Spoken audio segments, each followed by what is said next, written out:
সামরিক শক্তিতে বলিয়ান হয়ে ওঠা রাশিয়া, চীন ও উত্তর কোরিয়াকে মোকাবেলায় মরিয়া হয়ে উঠেছে যুক্তরাষ্ট্র। তিন দেশই এখন একে অপরের বন্ধু হয়ে আর যুক্তরাষ্ট্রের খবরদারি মানছে না। ক্রমাগত শক্তি বাড়তে থাকায় এবার এই তিন দেশকে মোকাবেলায় নিজের পরিকল্পনা প্রকাশ করেছে যুক্তরাষ্ট্র।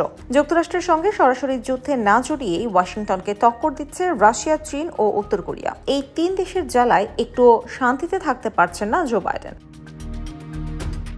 রাশিয়া ইউক্রেনের হামলার পর চীন, উত্তর কোরিয়া ও ইরানের অস্ত্র ব্যবহার করছে মস্কো, আর তাতেই আতঙ্ক ধরে গেছে ওয়াশিংটনের কর্মকর্তাদের মনে। কেননা এই দেশগুলোর উপর যুক্তরাষ্ট্রের খবরদারি চলে না। ভয় দেখিয়েও যেহেতু কাজ হচ্ছে না, তাই এবার নতুন কৌশলের কথা জানিয়েছে যুক্তরাষ্ট্র।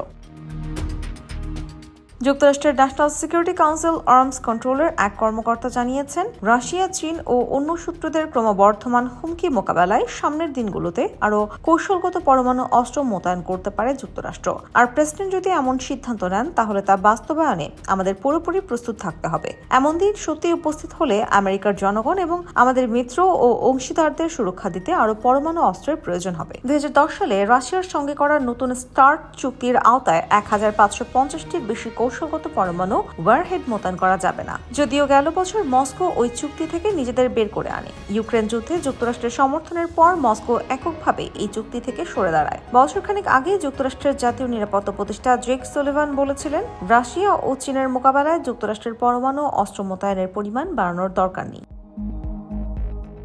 যুক্তরাষ্ট্র বলছে, তারা আন্তর্জাতিকভাবে অস্ত্র নিয়ন্ত্রণ এবং পারমাণবিক অস্ত্রের বিস্তার রোধের ব্যাপারে প্রতিশ্রুতিবদ্ধ। তবে রাশিয়া, চীন ও উত্তর কোরিয়া তাদের পরমাণু অস্ত্রে যে ধরনের বৈচিত্র্য আনছে এবং দ্রুত গতিতে অস্ত্র ভান্ডার বাড়াচ্ছে, তাতে মনে হচ্ছে অস্ত্র নিয়ন্ত্রণের ব্যাপারে তাদের আগ্রহ কম বা নেই। ওয়াশিংটন মনে করে এই তিন দেশ এবং ইরান একে অপরকে সহযোগিতা করছে, আর এতে যুক্তরাষ্ট্র, তাদের মিত্র ও অংশীদাররা হুমকির মুখে পড়ছে আর আঞ্চলিক উত্তেজনা বাড়ছে। IBTV USA, New York.